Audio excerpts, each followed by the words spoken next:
جس طریقے سے ہم اذان کا جواب دیتے ہیں اسی طریقے سے ہمیں اقامت کا جواب بھی دینا چاہیے۔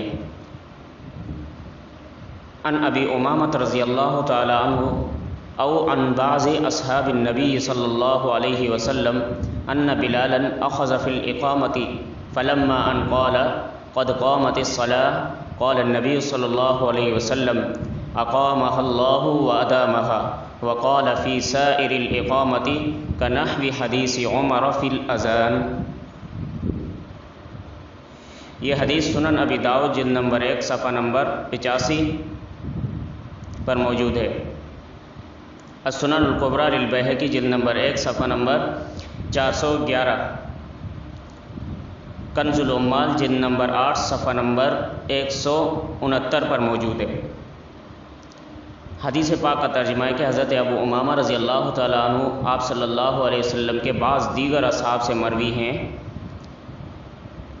کہ حضرت بلال رضی اللہ تعالیٰ عنہ نے اقامت کہنا شروع کی۔ جب قد قامت الصلاۃ کہا تو نبی صلی اللہ علیہ وسلم نے فرمایا اقامہ اللہ وادامہا، اور پوری اقامت میں اسی طرح کلمات کو دہراتے رہے، جیسا کہ حضرت عمر رضی اللہ تعالیٰ عنہ کی روایت میں اذان کے جواب میں اسے دہرانے کا ذکر ہے۔